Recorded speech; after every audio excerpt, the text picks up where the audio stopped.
Hi, my little butterflies, and welcome back to The Broken Mirror, The Last Shard.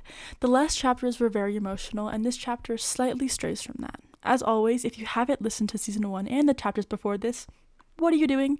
For your convenience, they will be linked in the description for you. Now, this chapter is written by Lazy, the art was done by Lazy, and for the voice actors, I will be playing the narrator, Dan, Dr. Coy, and the random person number 1. I will be playing Lila, Doctor number 3, and random person number 2. I'll be playing Alya, the agent, Doctor number 1, and random person number 3. We are so thankful for each and every one of y'all, and since we care about y'all so much, we want to keep you guys in the loop. If you didn't know, January is in college, and I'm going to be starting my first year of college this fall, so we might get a little bit busy, but we are going to try and stay on top of it and keep this story going for y'all, but just be patient with us. We'll get it done, I promise. But thank you guys so much, we love you all, and yes, now, on with the show. Chapter 3, The Birthday. Sirens.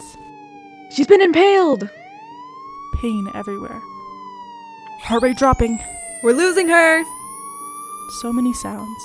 Clear! Her eyes had flung open. The sound of silence was almost deafening. The room was small and blindingly white. Her metal-framed bed was against the corner and she was under her blankets. The blanket wasn't the best, but it was all she'd known. It was sometimes scratchy against her skin, but no amount of complaining fixed it, so she kept quiet. After all, today was the day. The gray door on the shortest side of the room opened. Good morning. How's it going, birthday girl? The girl's mother had asked. She was a tall woman with her hair in a slick-back bun and rectangular glasses. She wore a white lab coat with a patch on the left pocket. It was the earth with an arrow surrounding it in the letters W-A-S-H. How old am I today, Mommy? She asked her mother. She sat down on her bed, making the girl bounce a little bit. Today, darling, you are 7 years old, and you're old enough to join the big kids. Her mother reached a hand to her face, caressing it in a smooth motion. Really? She asked, excitement coursing through her veins. Yes, darling. Now come. Her mother pulled back her blankets and grabbed her small hand. She got up from her bed, smoothing out her nightgown. She was glad she had socks on that protected her feet from the smooth coldness of the tile floor. She looked at her mother, who nodded in return, leading her outside of the room. It was similarly bright outside in the hall. The plastered walls were shades of gray, and the tiled floor was carried throughout the whole building except in select areas. The halls were littered with doors and open counters, but not a window in sight. As far as she knew, the building had 2 wings for the children, little kids and big kids. Until recently, she was a little kid, but now she was going to be a big kid. Sometimes, the big kids visited her and showed her all the cool things they could do, and she always wanted to be as cool as them. The doctors and lab workers greeted her and her mother as they passed down the hall, turning corners and passing dozens upon dozens of rooms. She felt her heart beating swiftly in her chest. She couldn't contain her excitement. Though, passing by a room, she saw a familiar face through a door. It was one of the older kids who visited her a couple of times. He laid face down on the floor of his room. The light was off and a guard blocking the door narrowed his eyes on her. She gulped as the door closed and looked back ahead to where her mother was leading her. "Morning, Ness," one of the lab workers said as her and her mother passed him. That's agent to you, Dan. Her mother bit back at him. They stopped at a door at the end of the hall, and her mom grabbed the card hanging on her coat. The key card had Agent's picture on it and her name, Agent Vanessa. She, however, only heard people call her Agent or Agent Ness. Rarely anyone called her by her full name. Agent Ness swiped her card on the scanner, and the light switched from red to green. The door popped ajar, and she pushed the door open. In you go, she said to the young girl. She stepped into the room. There were a few cots up against the right wall separated by curtains, and a smaller room off to the left side. This room was slightly different. Instead of the gray the walls normally were, the walls were a light shade of blue. Agent Ness followed the girl and crouched down in front of her. Now, before you can join the big kids, you'll need to get a shot. A shot? The girl asked. Yes, darling. Do you remember how the big kids can do things that you can't? She asked her. She nodded. Am I going to be able to do that too? Yes, you just need a small alteration. Can you do that for me? Her mom asked her. She nodded and grinned wide. Alright then, come on. Agent Ness stood up and took the girl's hand into her own, walking into the smaller room off to the side. It was only slightly bigger than the main room, and next to the doorway was a counter. Behind the counter was also a doctor with a white coat and curled hair. Good morning, Agent Ness. She looked down at the girl. Special day today, isn't it? Yes, indeed it is. Agent Ness had said before looking down at the girl. Darling, this is Dr. Coy. She will be assisting us today. Dr. Coy smiled. Yes. She grabbed a syringe and a few other tools, came around the counter and put them down on a table. She motioned for her to sit down, so she sat in a chair beside the small table. Now, this is a shot that will give you extraordinary powers. Some might call them superhuman powers. It will allow you to perform physical and mental actions which exceed those of an ordinary person. It is a serum everyone in this facility has worked on and all of the older kids have gotten. She lifted the sleeve on the girl's nightgown and grabbed a small cleansing wipe to wipe the area of her upper arm. Is it gonna hurt? The girl asked Dr. Coy. She prepped the syringe with a blue liquid, flicking it a couple of times to pop any bubbles. Only a little. She pushed the needle into her arm and pressed the serum into her bloodstream. The girl flinched, and there was a burning sensation quickly forming throughout her arm. It quickly spread throughout her body, and before long, her entire body was on fire. It hurts, Mommy, it hurts! The girl had cried, a slight metallic taste invading her taste buds. She felt her heart begin beating rapidly, threatening to pounce out of her chest. It hurts! H&S picked her up, holding her head for stability. Mommy! A constant ringing in the small girl's ears made her vision blur. H&S slightly rubbed her head with her thumb, carrying her out of the room. Then she laid her down on one of the cots in the main room. I know, darling. The pain will go away soon. H&S smiled a soft smile. The girl choked out a sob and tears slipped out of her eye and rolled down her cheek. Her stomach wrung itself and her eyes began boiling in her head. Before long, her eyes gave up on her and they shut close, preventing her from sensing anything. Below her hands gripped the sheets subconsciously. H&S grabbed the clipboard stationed on the footboard of the cot and began writing some things. I'll see you soon, darling. She pressed a kiss to her fingers and then to the girl's forehead before walking away and out the door. The girl laid almost lifeless on the cot, the excruciating pain hindering her ability to think. Tears streamed down silently on her cheeks. The whole world melted around her, blurring into nothingness.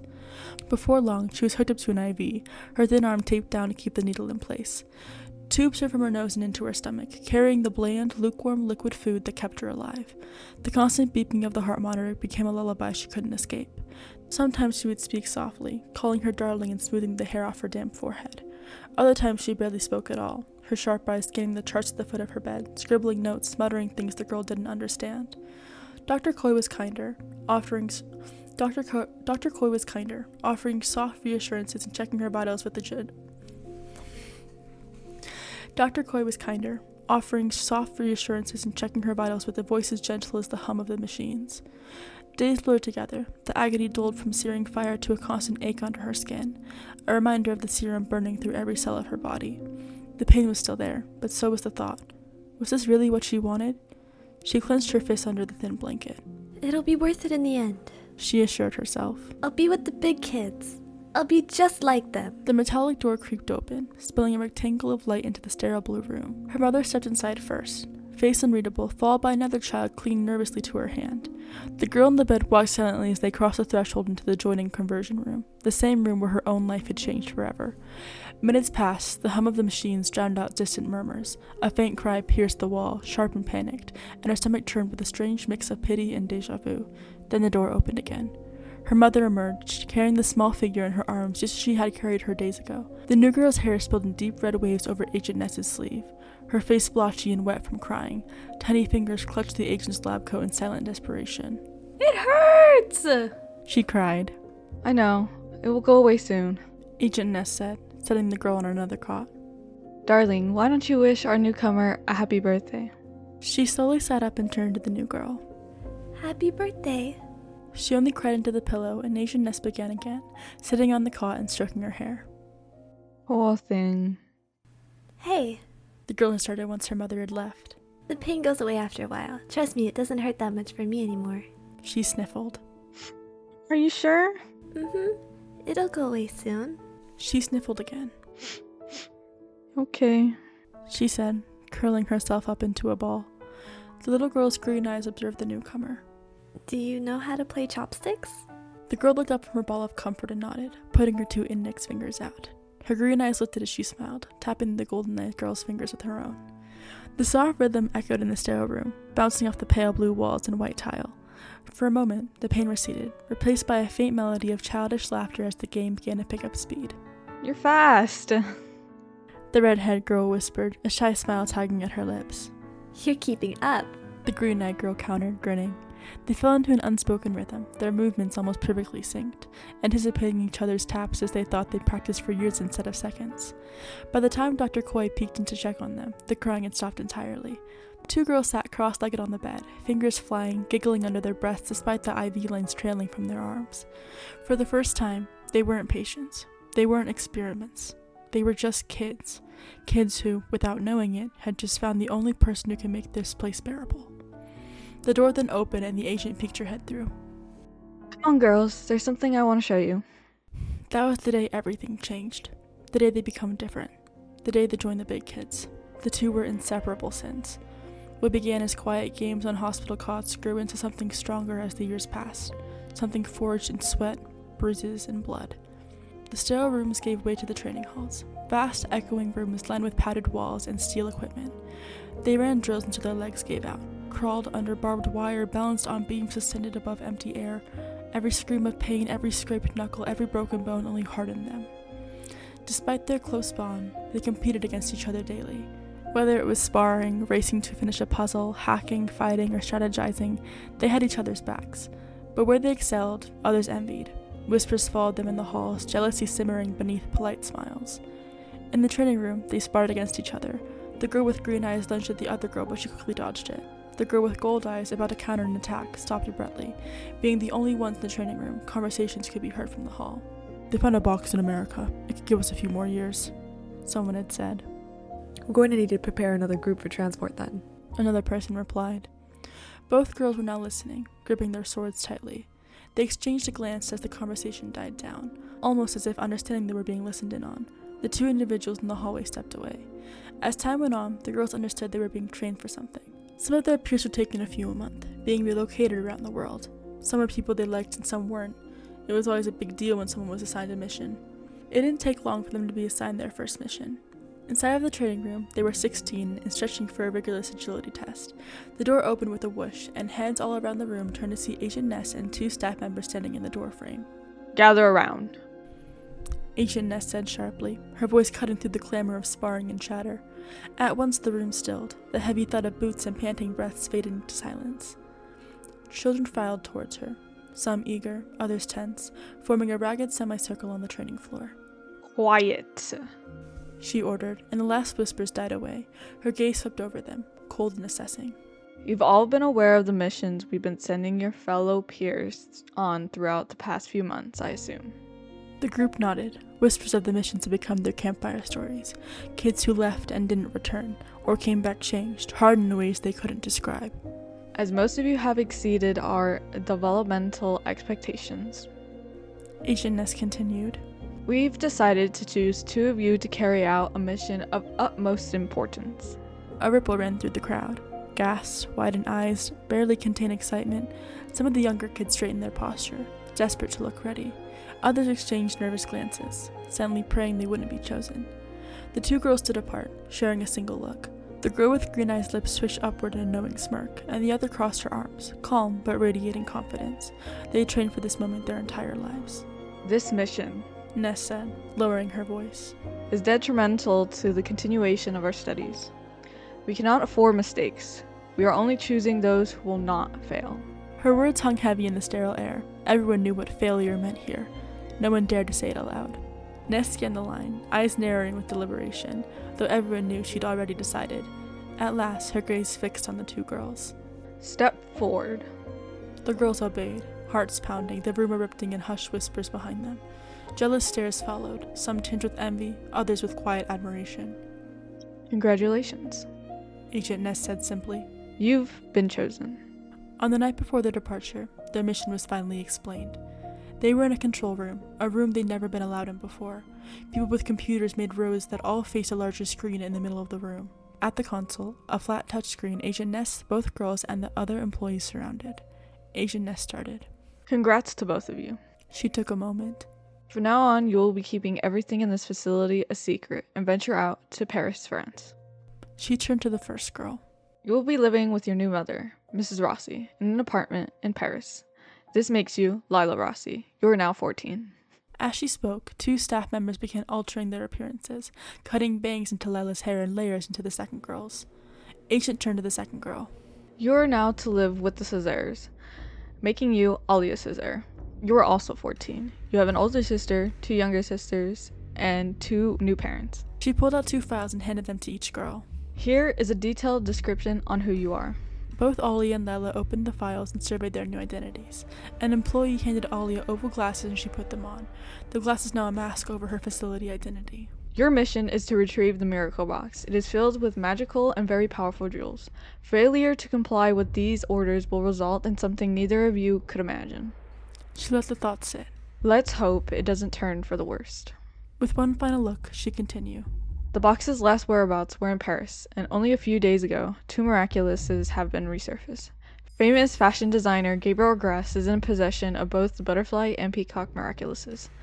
The most powerful ones, the ladybug and the black cat miraculouses, as well as the others, are in possession of Wang Fu. Find the box and return it to us. Is the mission clear? Agent handed Lila another file filled with the information about the miraculouses. Lila had nodded and Alya had smirked. Trust me, Agent, you won't be disappointed. You will have the miraculous, Mother. Lila had said, her face as stoic as ever. And just as the memory had come to her, it quickly disappeared. Lila awoke in a familiar room. It was her room in the facility. Her stomach dropped. She was back in the place she hated. The white tiles and white bed sheets stared back at her almost mockingly. Her fingers ran across the fabric, the same scratchy blanket she was rid of for some time. In an attempt to sit up, she realized she was attached to an IV and her wrists were handcuffed to the metal frame of the bed.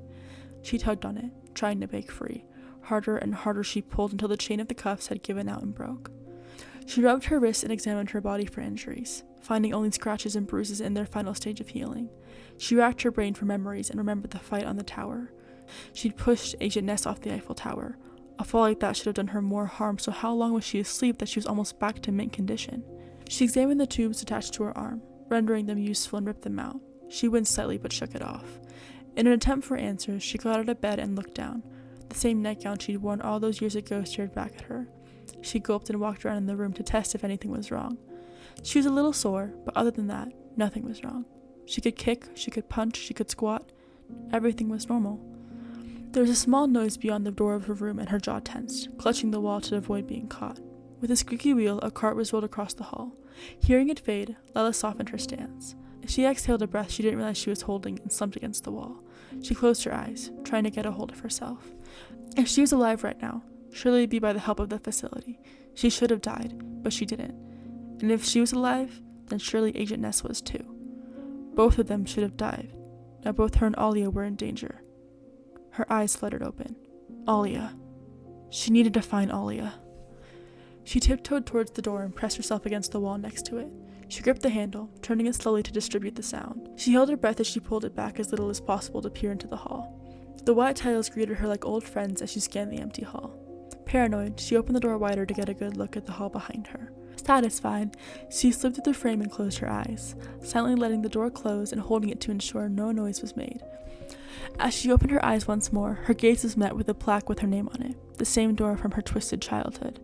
She stepped away from the door and checked her surroundings. Nothing much had changed since she was last here. And if that held true, she knew exactly where to find Alya. After all, her room from childhood was only a few halls down from her own. She stepped cautiously around corners, recognizing the hallways like it was the back of her hand. She passed the converting room, finding it suspicious how she hadn't run into anyone yet. Instead, there was only the faint hum of the lights and distant machines. There wasn't a soul in sight. Door after door she walked until she noticed something pinned onto the wall. She reached it and noticed it was a calendar. Birthdays were marked on it, and if the days crossed out were right, today was the 10th of April, just over a month since she attempted murder. The day was marked as the faculty meeting at 4 p.m. There was a clock on the wall that read 4:57, so that was why she couldn't find anyone. They were all in a meeting that wouldn't last much longer. That meant she had time to find Alya and get out of here. She quickly walked across the hall, suddenly hearing fake conversations from her room. Almost stumbling, Lila cautiously stepped forward, the conversations getting louder. Once she realized where it was coming from, she pressed herself against the adjacent wall. Gonna be a long shot, but it's the only idea we have.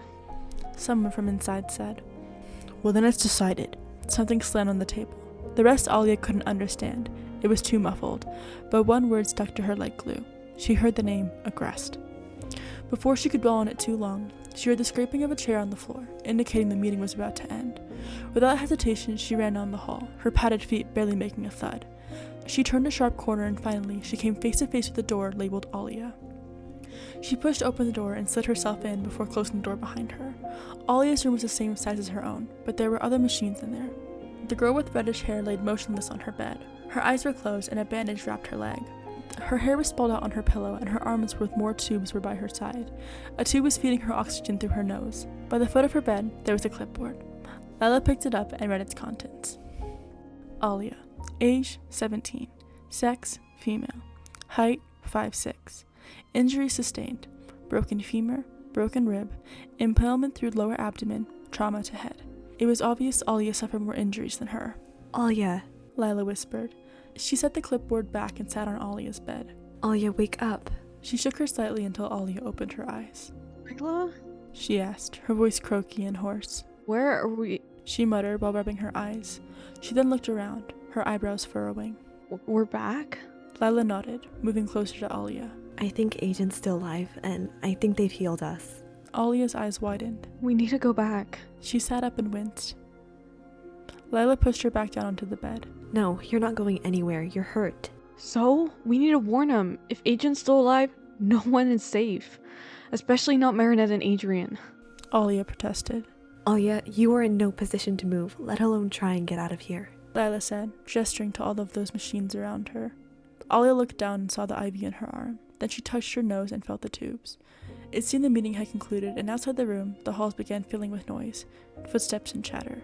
It wouldn't be long before they found Lila had escaped her room. They're not safe. Alya whispered.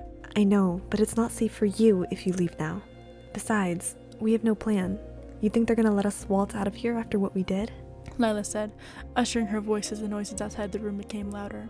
We have to do something, Lila. Alya pleaded. I know, but we can't do anything unless we have a plan. We need more information before we can go back. We can only get that here. We just have to play along until we get what we need. Lila explained. Alya sighed. Okay, then what? Then we're gonna get the hell out of here. The blare of the alarm shattered their fragile moment. Red lights pulsed against sterile walls. Footsteps slammed closer, voices barking orders, and then silence. A silhouette filled the doorway. Agent Ness. Perfectly composed, hair slicked, lab coat spotless, as if the Eiffel Tower had never happened. Get her. Agent Ness spat. The two staff members from behind Agent Ness rushed to Lila and she tried resisting, throwing punches and kicks. No! Get off of me! Lila screamed. She pushed them away, and just as she almost broke free, they pushed her down to the floor and pinned her. They pressed her head to the cold floor and she tried wriggling out. Her hands were behind her back and removed the hair from her neck, prepping the skin. A needle was pressed into her, and she began to drift away. Alya tried moving from her bed, screaming out. What did you do to her? Lila! Lila! With whatever ounce of control she had left, Lila lifted her head at Agent Ness's feet. She glared down at her, disdain dripping from her lips.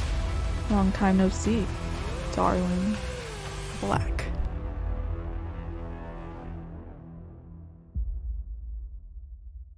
And there we have it.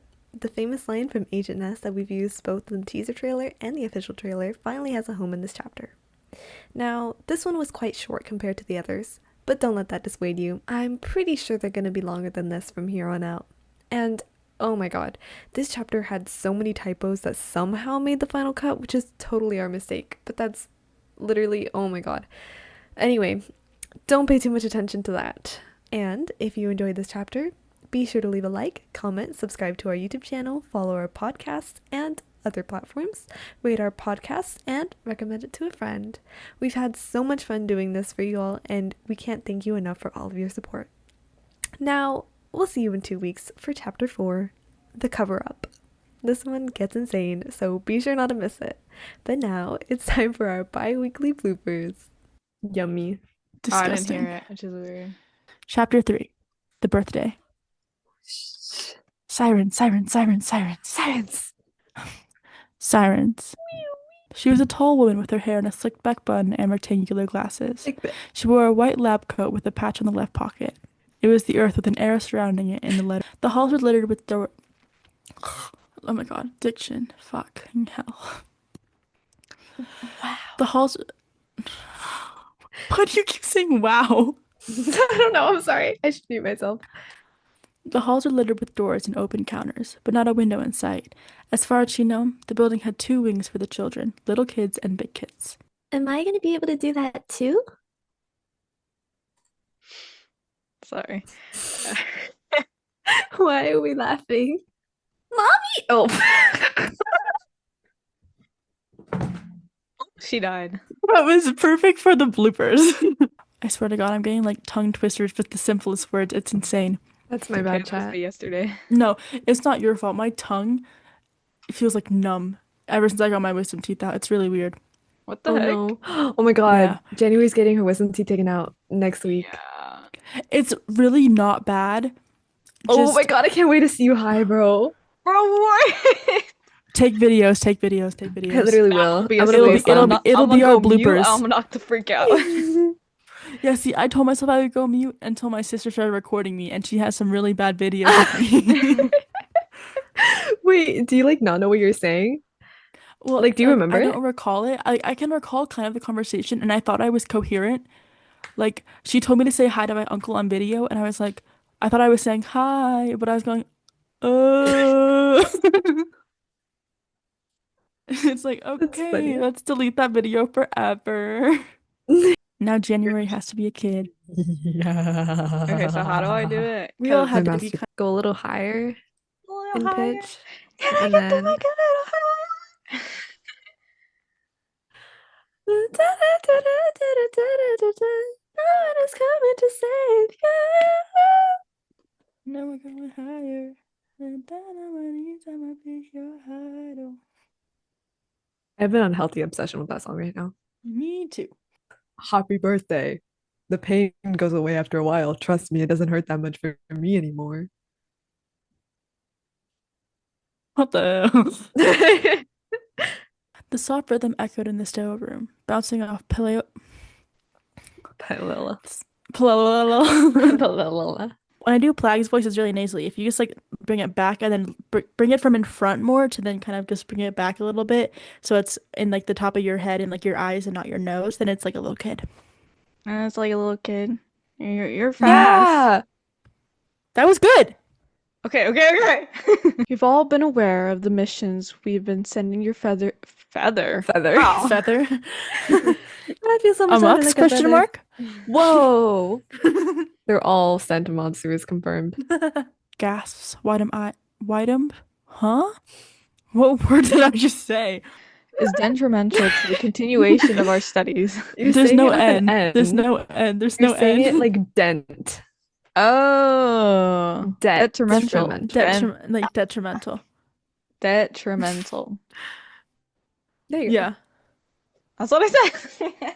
go. Okay, gaslight us. Yeah. Decided. I have to fucking enunciate. Oh my god. Yes. Oh. Period.